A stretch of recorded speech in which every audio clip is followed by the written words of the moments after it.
પ્રણામ. આપણે કુંડલિની તંત્ર વિશે હવે બીજું થોડું આગળ જાણીશું.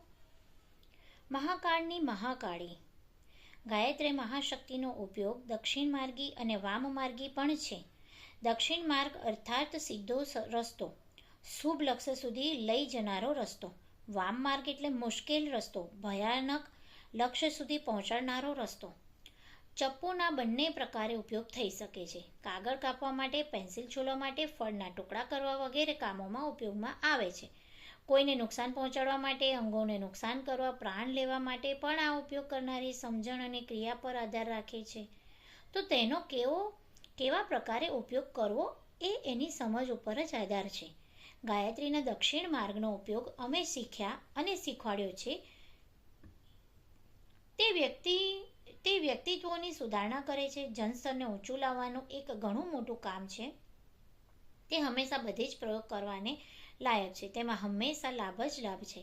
ભલે તે સમગ્ર વિધાનના અભાવમાં મર્યાદિત પરિણામ રજૂ કરે, પરંતુ તેમાં કોઈ પણ જાતનું નુકસાન વિરુદ્ધ પરિણામની આશંકાની ગુંજાશ નથી.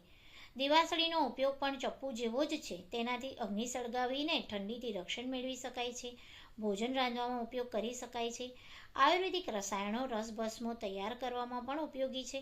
અને એવું પણ થઈ શકે છે કે તે જ માચીસ દિવાસળીથી ઘરમાં આગ લગાડીને આખા ઘરને ભસ્મ કરવા આવે. આગ લગાડીને આત્મહત્યા પણ કરી શકે કોઈ, અને બીજા કોઈની પ્રાણ હત્યા પણ લઈ શકે છે. ગાયત્રીના તાંત્રિક પ્રયોગ પણ છે. દેવી ભાગવતમાં ગાયત્રી તંત્રનું એક સ્વતંત્ર પ્રકરણ પણ છે. વિશ્વામિત્ર કલ્પમાં તેના વિશેષ વિધાનોનું વર્ણન કરવામાં આવ્યું છે. લંકેશ તંત્રમાં પણ તેની વિધિઓ બતાવવામાં આવી છે. તે ફક્ત સૂચન રૂપે જ છે. તાંત્રિક પ્રયોગો ગુપ્ત એટલા માટે રાખવામાં આવ્યા છે કે તેને કુપાત્રની જાણકારીમાં પહોંચાડી દેવાથી ભસ્માસુર જેવા સંકટ બતાવવા શીખવાડનાર અને અનેક લોકો માટે આ ઊભા થઈ શકે છે. દ્રોણાચાર્ય જે વિદ્યાર્થીઓને બાણવિદ્યા શીખવાડી હતી, તેમણે તે જ વિદ્યાની સહાયતાથી શિક્ષકનું જ અહિત કરી નાખ્યું. એટલા માટે તેના પ્રયોગોને, વિધાનોને ગુરુ પરંપરામાં આગળ વધારવામાં આવે છે, જેથી પાત્રતાની ખાતરી કર્યા પછી જ તેના શિક્ષણનો પ્રયોગ આગળ વધે અને શિષ્ય કે ગુરુનું અહિત ન થાય. રાવણ વેદોનો વિદ્વાન હતો. તેણે ચારેય વેદોના ભાષ્યો પણ રચ્યા હતા, જેમાંથી થોડાક જ ભાગ આજે મળી આવે છે. પરંતુ તેણે વેદમાતા ગાયત્રીનો વામ માર્ગ સ્વીકારીને તેનો અનર્થકારી હેતુઓમાં ઉપયોગ કર્યો હતો. સ્વાર્થ સિદ્ધ કર્યો. સોનાની લંકા બનાવી, કુટુંબીજનોને પોતાના જેવા દુષ્ટ બનાવ્યા, દેવતાઓને ત્રાસ આપ્યો, મરીચને વેશ પરિવર્તનની વિદ્યા શીખવાડીને સીતાહરણનું ષડયંત્ર રચ્યું. આવી તાત્કાલિક સફળતાઓનો લાભ લેવા માટે છેવટે પોતાનો જ સર્વનાશ કર્યો અને અનેક ઋષિમુનિઓને ઘણો ત્રાસ આપવામાં કોઈ કમી ન રાખી. આ જ છે તંત્ર માર્ગ, વામ માર્ગ. શક્તિઓને સારા માર્ગે ઉપયોગમાં લે છે કે અનર્થકારી ઉપયોગ કરે એ માણસની પોતાની ઈચ્છા પર આધાર રાખે છે. તંત્ર માર્ગ એક પ્રકારની ભૌતિકી છે. તેની પરિધિ પણ મર્યાદિત છે અને તેનો પ્રયોગ નબળા લોકો પર જ થઈ શકે છે.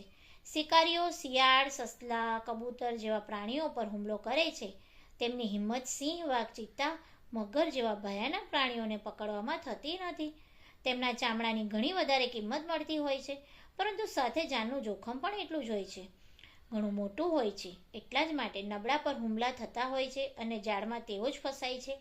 તાંત્રિક પ્રયોગની અસર બુદ્ધિશાળીઓ પર થતી નથી. તેમની તેજસ્વીતા સાથે અથડાઈને પાછી વળે છે. એવું ના હોય તો હિટલર, મુસોલિની જેવા ખલનાયકોને તો કોઈક તાંત્રિકોએ ક્યારના મારી નાખ્યા હોત. પહેલાંના સમયમાં તંત્રનો સારો પ્રચાર હતો, પરંતુ તે વૃત્તાસુર, મહિષાસુર, હિરણ્યકશ્યપ જેવા જ પર તેનો પ્રયોગ થઈ શક્યો નહોતો. હલકી મનોવૃત્તિવાળા લોકો તેને ગિલોલથી નબળા પ્રાણીઓને ઘાયલ કરવાની જેમ દુર્બળ પ્રાણીઓને ઘાયલ કરે છે. હિપ્નોટિઝમમાં પણ નબળા મનના લોકો જ જલ્દીથી પ્રભાવિત થાય છે. તંત્રના અનેક માધ્યમ છે. તેમાંથી એક ગાયત્રી તંત્ર પણ જાણીતું છે. તેનાથી સાધના કોઈ વ્યક્તિ વિશેષને જ નુકસાન પહોંચાડી શકે છે. વ્યાપક ક્ષેત્રમાં તેનો ઉપયોગ થઈ શકતો નથી. મારણ, મોહન, ઉચ્ચાટન, વશીકરણ, સ્તંભન વગેરે પ્રયોગો તંત્ર વિધાનમાં જાણવામાં આવેલા છે. એના આધાર પર કોઈ એક માણસને મુશ્કેલીમાં મૂકી શકાય છે, બદલો લઈ શકાય છે, પરંતુ તેના ઉપયોગથી કોઈનો વિકાસ કરવો, પ્રગતિ કરવી કે સંકટથી મુક્ત કરીને ઉન્નત સ્તરે પહોંચાડવાનો હેતુ સિદ્ધ થઈ શકતો નથી. ગાયત્રી ત્રિપદા છે. દક્ષિણ માર્ગમાં તેના એ જ સ્વરૂપનો ઉપયોગ થાય છે. બ્રાહ્મી, વૈષ્ણવી અને શાંભવીના રૂપમાં.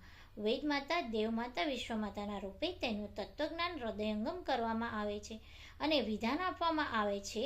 પરંતુ જ્યારે તેનો તાંત્રિક ઉપયોગ કરવો હોય છે ત્યારે તેનું સ્વરૂપ બદલાઈ જાય છે.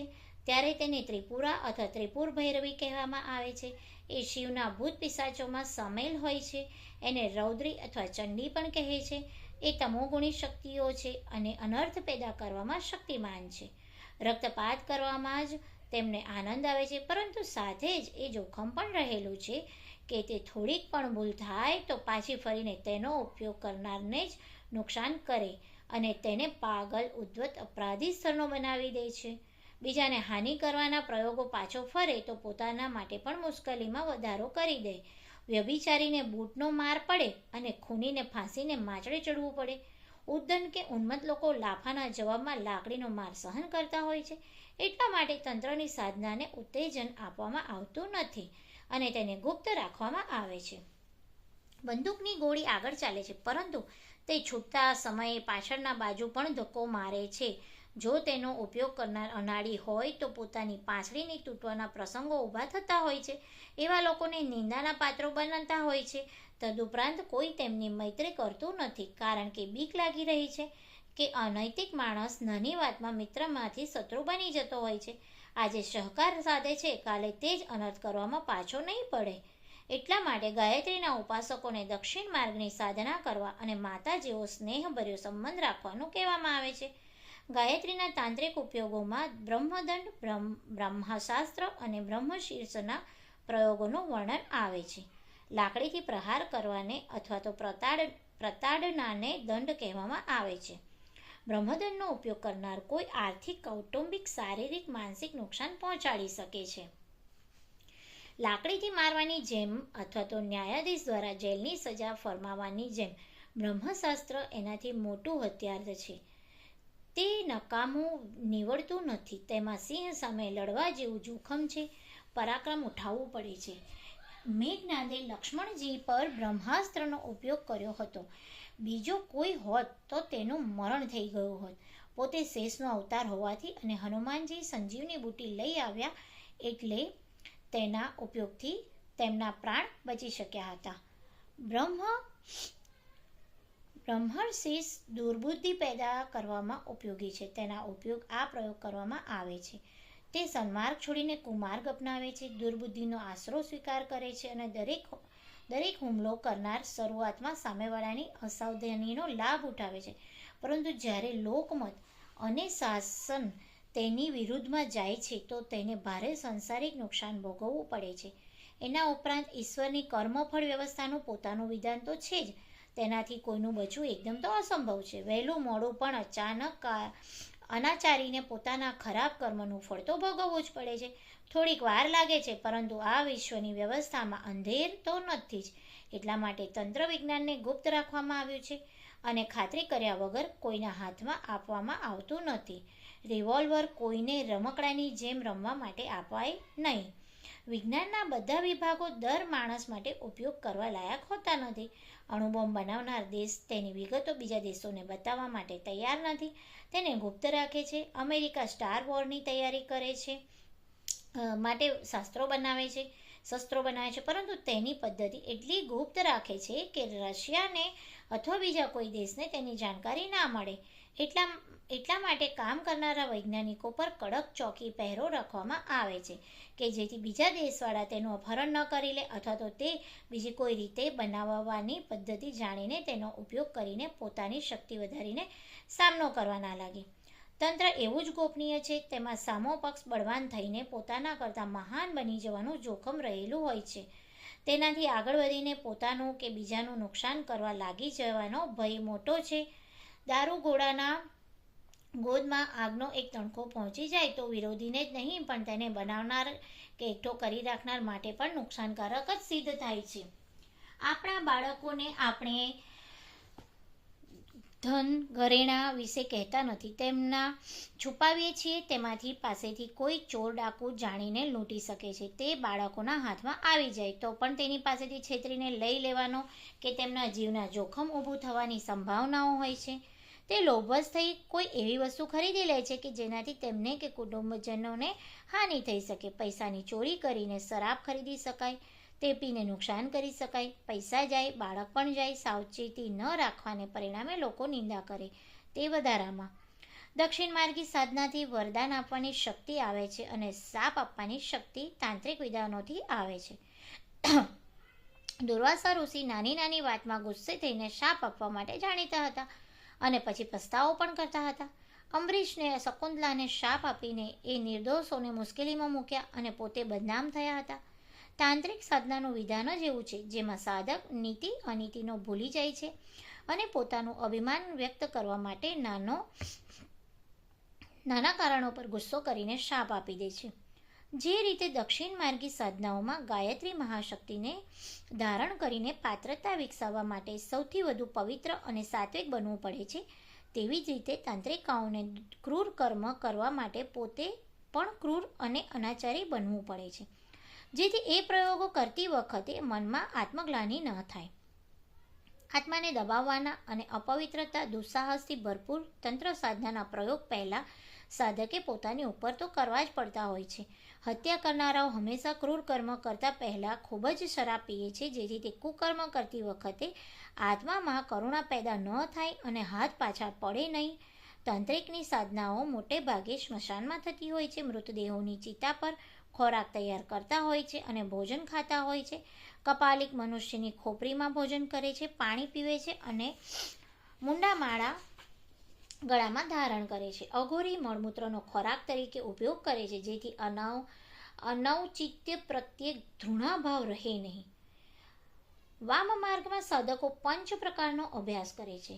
મધ્યમ, માસમ, ચમીનમ, ચ મુદ્રા, મૈથુન એવા આ 5 પ્રકારની નીચ કર્મ છે. શરાબ, ગાંજો, ભાંગ વગેરેના તીવ્ર નશાનું સેવન કરે છે.